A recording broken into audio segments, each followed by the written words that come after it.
And we decide to do so, but to do so in a manner very sustainable. So during those years, we have already invested over 100 billion euros. And we close almost all our coal power plants. Still remain two small ones, which is still in Spain. I already asked the Spanish government to ask permit for closing. We are not allowed to close without permit. And I not already got the permit, but by 2020, if I not got the permit, the power plant is going to continue producing. We close all our power plant in Britain. We close all our power plant, coal and oil power plant worldwide. We become today the largest wind producer worldwide. We reduce our emission by 75%. Our emission today is 38% lower than average of the European ones, almost 80% lower than the Spanish one. And country, the United States, where we are present in 27 states, one of the three largest wind producers in this country, renewable producer in this country, almost zero emissions. And the result of that one is clear. I think we are a company much, much bigger. We are 5 times bigger than we were at the time. We are much more profitable. Our dividend has been increased by 4 times. We are more solid, more international. We are one of the 3 or 4 largest utilities worldwide. And I think one thing what he was saying, my colleague, is that climate change is not a problem. It's a great opportunity for business opportunity. And we can demonstrate with our result that that's already happened. It was not an easy road. It was not easy. We've been criticized very much, even by the political forces in different countries, because they say, for instance, the wind never blows when it's needed, which is true. But for that, we invest in power storage. We invest in how to store the energy when the wind is not blowing. But I think that is the result. So I think my point is that our example have to be good for encourage people that through changing the way how we produce and generate electricity can be a very good business. So it's trillions of money we have to be made, but it's a condition. And I think you mentioned something like that one. We need to have a stable, predictable regulations. So I think when we need to put such huge amount of money, cannot be already just change the rules in the middle of the game.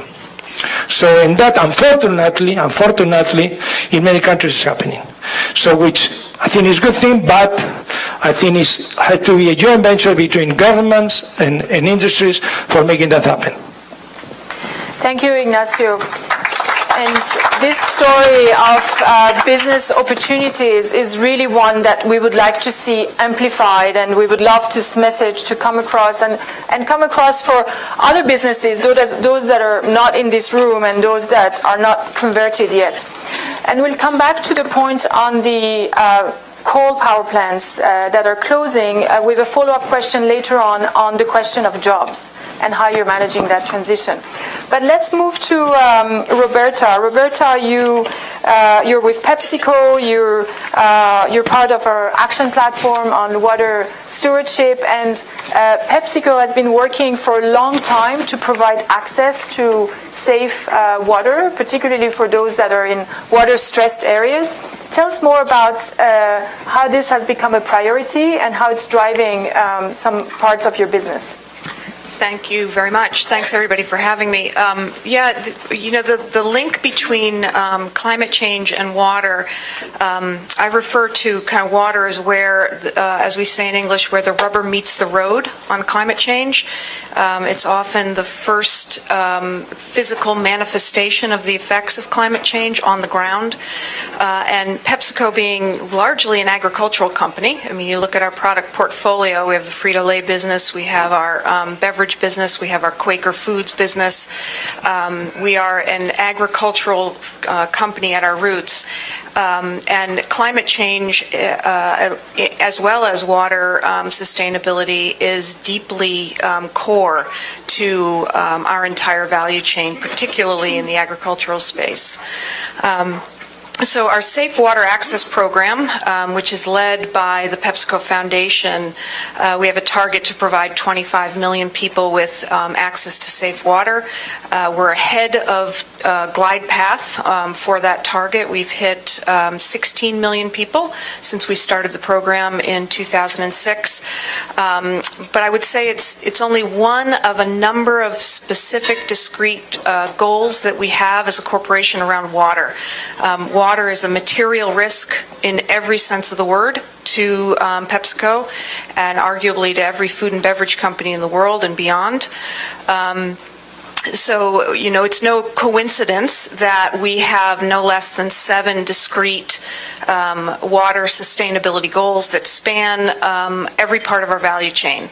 I'm proud to say we're one of the few companies that actually has a quantitative metric for improving agricultural water use efficiency. We do have a direct agricultural supply chain, and by direct I mean that we have personal relationships with tens of thousands of farmers around the world where we buy potatoes and oats and citrus and more. And we have a world-class sustainable agriculture program that includes an effort to reduce our climate change impact from farming, as well as improve water use efficiency. So, it's really 2 very interconnected goals that we have that are hard to peel apart, so we don't. We address them as kind of our overall sustainability platform. Specifically with regard to water, we do things that are really meant to adapt to the effects of climate change. So our climate goal is all around mitigation, reducing greenhouse gas emissions across our value chain by 20%. But our water programs really focus on adapting to the realities of climate change, which is what everyone in this room, I think, agrees with, that they're happening as we speak.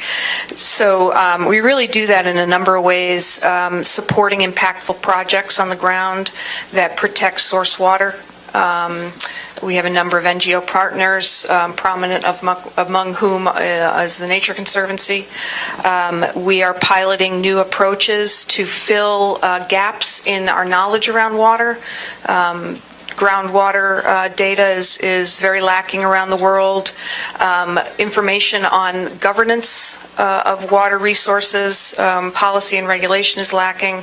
So we're leaning in to support filling those gaps, as well as seeking to help advocate for sound water governance, getting back to the policy and regulatory need here. Absolutely critical in the water space to have good governance of water resources.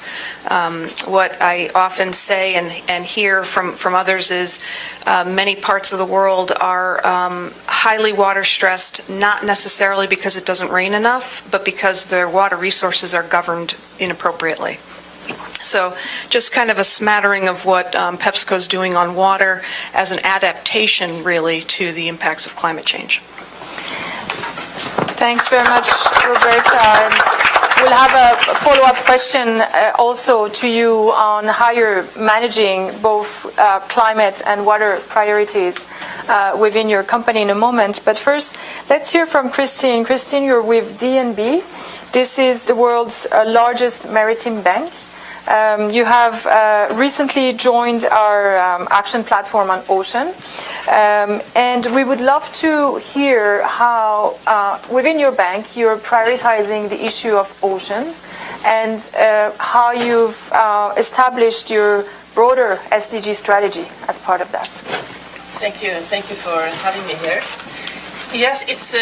I think we have debated, talked the whole morning how important the issue is, so we don't need an introduction to that here.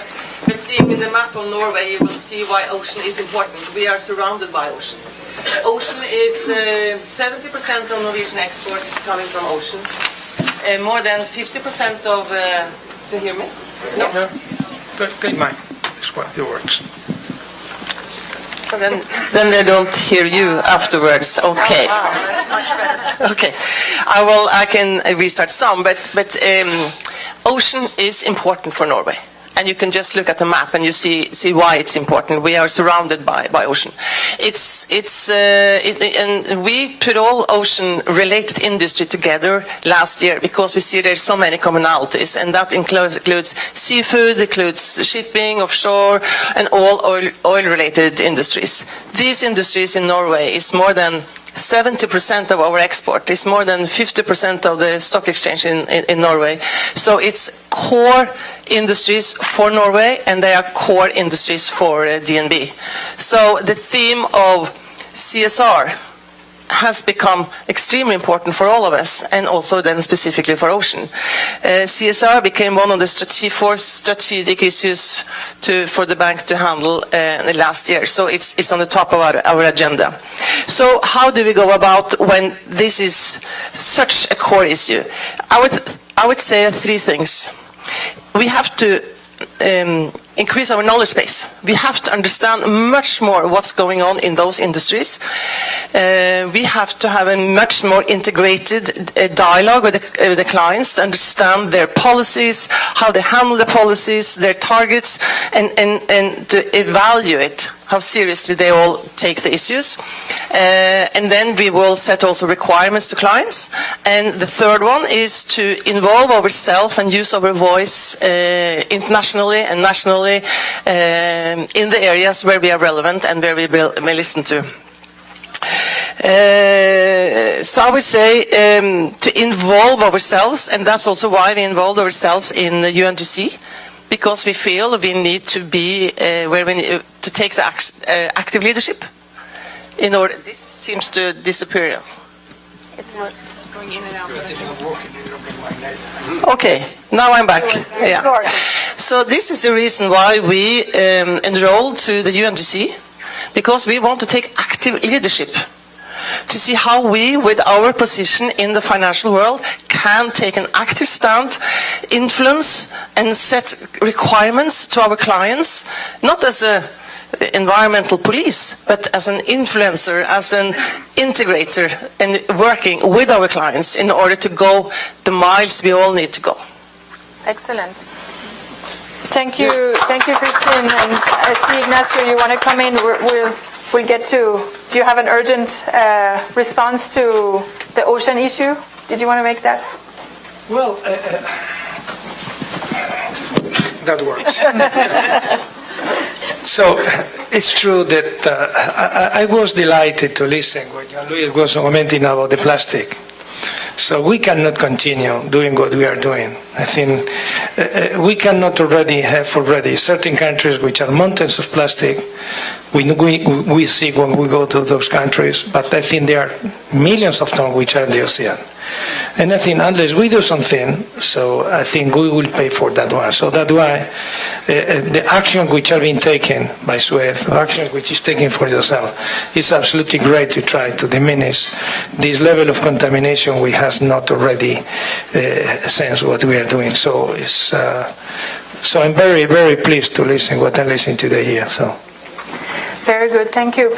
And Christine, one follow-up question for you. These are all very complex challenges. The issue of plastic in the ocean acidification, other issues related to ocean, the issues that we heard on water sustainability, on climate, the reduction of CO2, adaptation, etc. How did you make sense of this complexity within the bank? What was your process to prioritize? Did you see any sort of trade-offs as you were doing that? I mean, that's the $1 million question. Yes. It's very challenging, but I think we just have to. If I sit today and look 12 months back, that shows the difference, and I think we have to look into the speed. And it's nearly escalating, but we have done so much, and just not be too impatient, and not be like police.